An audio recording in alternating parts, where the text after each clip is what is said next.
I have an app on my watch which monitors my heart rate. When my heart rate gets elevated, it buzzes my wrist and reminds me to breathe for 60 seconds. It is stressing me out.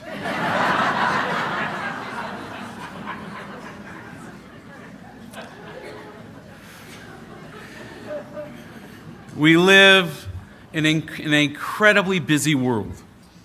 The pace of life is often so frantic. Our minds are always busy. We're always doing something, it seems. Think. When was the last time that you did nothing? When was the last time that you took 5 minutes undisturbed and did nothing? I mean, actually nothing. No emailing, no texting, no internet, no television, no talking, no eating, no reading, nothing. Absolutely nothing. Consider this. What is the most valuable and most precious resource that each of us has in our possessions? It's our minds. We rely upon our minds to be happy, to be content, to be emotionally stable as individuals, and at the same time, we rely on them to be kind and thoughtful and considerate in our relationship with ourselves, with God, our relationship with others. We also use that mind to be focused and to be creative and to be spontaneous and to perform at our very best in everything that we do. But let's be honest with ourselves.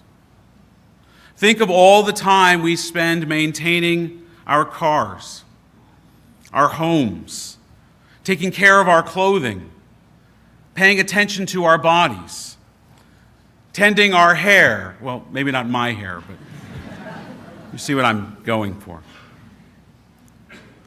The result, of course, is that we get stressed. You know, the mind, it whizzes away like a washing machine going round and round, lots of difficult, confusing emotions, and we don't really know how to deal with all of that. And the sad fact is that we're so distracted by all these other things we're taking care of that we're no longer present in this world, the one we're living in. We miss out on those things that are most important to us. And the crazy thing is that everybody just assumes that that's how life is in 2018. So we just keep going along and doing it and getting on with it. But that's not really how it should be. It's not how it has to be. So I want to ask you to do something radical. I want to ask you to just sit quietly for 2 minutes and breathe. I want you to do this because I want all of us to remember the definition of this place, the definition of sanctuary. It means a safe place.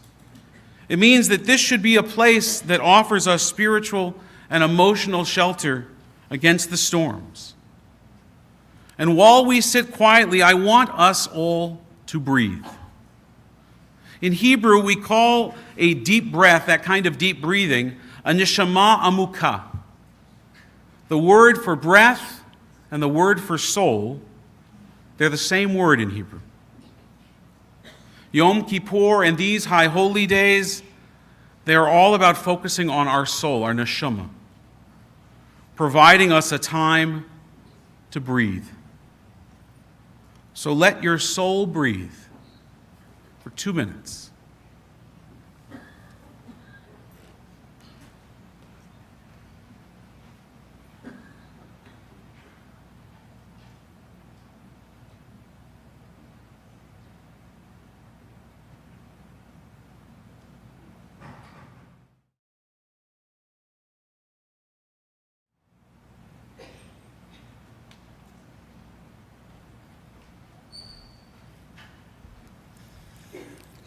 That was only 2 minutes.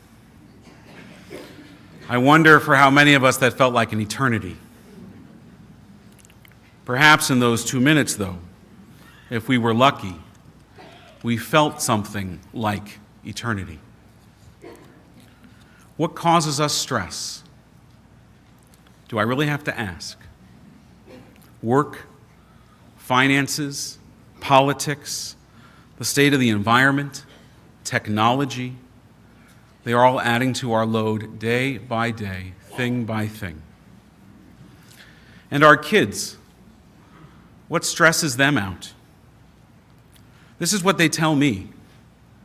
They're stressed by friendships and grades and tests and family issues and homework and extracurricular activities, their love life, and a big one that most of us never had to encounter or contend with when we were growing up, their social media presence. And those of us in midlife, you could take your pick. Any kind of change stresses us. Divorce, the death of a parent, career setbacks, retirement worries, worrying about our children, worrying about what our children are worrying about. And in our senior years, slowing down is stressful. Thinking about the conditions of the world, living on a fixed income, physical pain, physical discomfort, spending too little time with our children or grandchildren, regret, wishing that our lives had been different. Stress is stressful at any age. A story. One day, the angel of death was walking in a certain city, and a man stopped him and he asked him, what was he planning to do in this city? The angel of death answered by saying that he was going to take 1,000 people that day. The man responded in despair, but the angel of death, he reminded him, "Sir, that's my job. That's what I'm here to do. I take people when their time is ready. Today, 1,000 people will be taking their last breath and going into the hereafter, and I will take them." Later on in the day, the angel of death and the man caught up with each other again. However, this time the man was furious with the angel of death. The man lashed out at the angel of death, and he told the angel of death, "You lied to me. This morning you told me you would only take 1,000 lives. And yet, according to the reports in the news, some 7,000 people died today. 6,000 more than you said were going to die, than you said you would take." The man accused the angel of death of lying, of being greedy. The angel of death allowed the man to rant and to rave, and then he stopped the man. And the angel of death told him, "Don't get mad at me. I only took 1,000. "Okay, so what about the rest?" the man said. "Oh, them?" the angel of death answered. "You know what killed them? Stress and worry killed all the rest." Those are the silent assassins, the three horsemen of our personal apocalypse. Stress, worry, and anxiety. They create blood clots. They can lead to heart disease. They can bring on heart attacks. Not to mention cancer and lung ailments and accidents and high blood pressure and ulcers and stomach problems and panic disorders and headaches and problems with our nervous system and sleep disorders and chronic depression and even, yes, suicide. Dr. Charles Mayo, one of the founders of the Mayo Clinic, said, "A person can worry himself or herself into bad health and even into death, but you will never worry yourself into a longer life." You will never worry yourself into a longer life. Stress, worry, and anxiety, they can kill us. There is no such thing as a life without stress. It comes with the territory. You cannot live without stress, and there is only then one solution. You have to live with it. And this is what I'm going to invite you to do. I'm speaking tonight as your rabbi, but also as your doctor. Now, I'm not an actual doctor, but sometimes I play one on the bima. So, Rabbi Dan as Dr. Dan, it's a nice alliteration to that. The first prescription in dealing with stress, worry, and anxiety: say no. In Judaism, no is a complete sentence. Remember all those thou shalt nots? Thou shalt not fight every battle. Thou shalt not do things that you don't have to do. Thou shalt not work on the Sabbath. We're going to get to the Sabbath in a minute. The greatest example, I think, of saying no in the Torah is the story of Moses and Jethro. Jethro was Moses' father-in-law, and he sees Moses sitting morning to night, judging the people, dealing with disputes one at a time, endlessly. And Jethro goes up to Moses and he says to him, Ma hadavar hazeh? What is it that you're doing? Saherata aseh la'am. What is this thing that you are doing to this people? Why do you act alone? While the people stand in line waiting to see you from morning to night. You're going to wear yourself out. You're wearing these people out, Moses. Now Moses tries to explain, as any son-in-law would try to explain to his father-in-law, that he's the only one qualified to do this, the only one qualified to judge the people. But Jethro doesn't buy it. He is the true father-in-law, looking out for the man who is now providing for his daughter and his grandchildren. And he tells Moses, the task is too heavy for you. You cannot do it alone. You need to establish a system of lower courts to hear the smaller cases, to deal with the big stuff. Moses, you need to say no sometimes. And for the first time in history, someone listens to an in-law. Moses listens to his father-in-law. And at least at that moment, Moses reduces his stress, his worry, and his anxiety because he learns to say no. The first prescription, say no. The second prescription in dealing with stress, worry, and anxiety is take care of yourself. V'nishmartem ma'od et nafshotecha. Take care of yourself. Watch over your soul, we read in the book of Deuteronomy. Another brief story. Rabbi Levi Yitzhak of Berdichev once observed a man hurrying along the street, looking neither right nor left, just rushing. Why are you rushing so? The rabbi asked him. The man responded as he ran by, I'm pursuing my livelihood. The rabbi stopped. Sir, maybe your livelihood is behind you.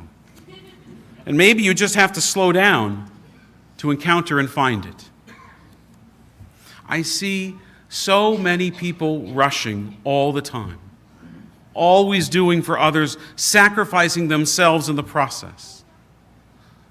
Friends, life is a marathon if we're lucky. It's not a sprint. But if you look at our calendars, if you look at mine, particularly those of parents with school-age children, you would think life was an Olympic triathlon, with a big clock ticking at the top, a timer counting down. We are always rushing from here to there, schlepping and planning and organizing and limit setting and role modeling and advocating and cooking and cleaning, and the clock is always ticking. There are never enough hours in the day. There are never enough days in the week. And then the coach calls an extra hockey practice. Or it's a Pro D day. Or you get a work email that needs more than just a thumb response that we have to actually sit down and think about. Or someone gets sick. Or you get sick. And the house of cards, which is life in 2018, it all comes crashing down upon us. No wonder we can't breathe. We are out of breath from all that rushing. We need to stop. We need to slow down, to take care of ourselves, all of us, so that we can be present for those that we love.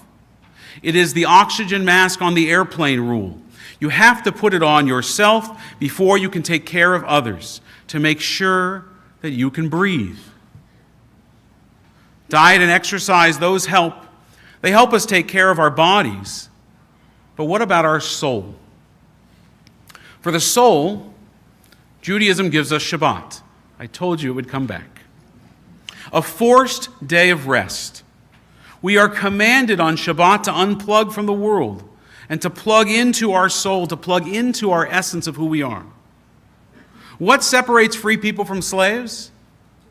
Slaves never get a day off. Do you feel like a slave to your life?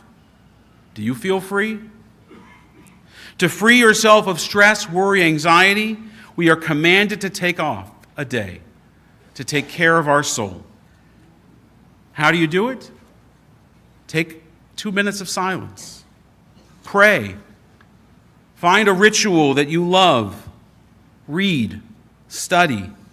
Go deep into your soul. Go deep into the essence of who you really are, not who you're required to breathe, not who you're required to be. And breathe. Just breathe.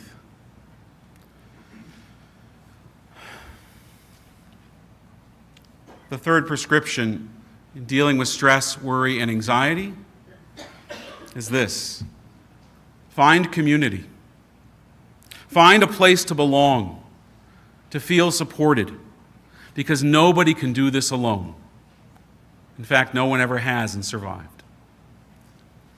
In Pirkei Avot, Ethics of Our Fathers, our tradition offers the following: Aseh lecha rav, make for yourself a teacher, ukoneh lecha haver, and get yourself a friend. It suggests that we require people in our lives, individuals who will be there for us when we need to refocus and to deal with stress, worry, and anxiety of life. One more short story. It might be familiar. A student was visiting Rabbi Abraham Joshua Heschel, and in the middle of the visit with this great scholar of Jewish thought, the rabbi got word that a friend's sister had just died. Heschel rose from his chair and announced to his student, "We have to go." They got in his car and they drove to Boston, an hour away. And they went to his friend's house, and Heschel walked in, and he hugged his friend, and he sat beside him on the sofa, and he sat there for an hour. He didn't mumble a single word, not one cliche, not how old was she, not time will heal, not I know how you feel, not everything happens for a reason, doors and windows and all that stuff. He just sat there in silence for an hour, and he listened. He listened to his friend cry and tell stories and remember and laugh. And when his friend was done talking, he got up, he hugged his friend again, and he left. And on the ride back to from Boston, the student asked Rabbi Heschel, "Did you know her well, the sister of your friend who died?" And Heschel responded, "I'd never met her." The student was puzzled, and he said, "Then Rabbi Heschel, if I can ask, why did we drive an hour to sit in silence on this sofa?" And the great rabbi responded, "Because that's what he needed." That's what he needed. I have sat with hundreds of families at times of their greatest stress in life. The death of a loved one, waiting for test results, the outcome of a surgery. And in every one of those instances, the strength to endure the stress, worry, and anxiety of those life-altering moments, it didn't come from me. Not specifically. It came from friends and family, all of those that surrounded them. Those who brought food and comfort and a listening ear and a warm hug and the gentle empathy that only our closest friends know what to say and when to say it and when just to shut up and listen and sit quietly. That's what a synagogue community such as ours can do. It's what we do so well. I have learned and I have come to admire so many things about our congregation. But the quality of our shul that I admire most, and one that I know I inherited from Rabbi and Kathy Bregman, you brought it here. And along with all of the families that founded this congregation, and those that have been here and sustaining it for all of these years until I got here, the quality that I admire most is that we are always there for each other. Being part of this community is one of the best ways to cope with stress, worry, and anxiety. We should probably put that on our membership form or our website. Rabbi Alan Liu, in his book, This is real and you're completely unprepared. I love the title. The Days of Awe as a Journey of Transformation. He says this: the 10 days of tshuva are days of renewal. Days when we are not only concerned with change and transformation, but also with reinvigorating, refreshing, and reimagining our lives. 3 simple things, 3 prescriptions to cope with stress, worry, anxiety. Number 1, say no, set boundaries. Number 2, take care of yourself, your body, and your soul. And number 3, find community, because nobody can do this alone. They may be simple, but simple isn't easy. Simple is actually quite hard sometimes. Remember the exercise we did just a few minutes ago when we just sat there and did nothing for 2 minutes. Doing nothing is hard. Remembering to breathe is hard. It takes intention. It takes work. But it is holy work. And that is why God commanded that we should have a Sabbath once a week, and a day like Yom Kippur once a year, what our tradition calls Shabbat Shabbaton, the Sabbath of all Sabbaths. Because sometimes, like that app on my watch, we have to be reminded to breathe. Sometimes we need to be commanded to breathe. In this new year, don't click the dismiss button. Don't swipe it away for another time when you have more time. You don't know if you're going to have more time. The time is now. The clock is ticking. And if that stresses you out, then even more the reason why we need to follow these prescriptions. Our lives are quite literally depending on it. It is as essential as breathing. Ken Yehi Ratzon, may it be God's will. Amen.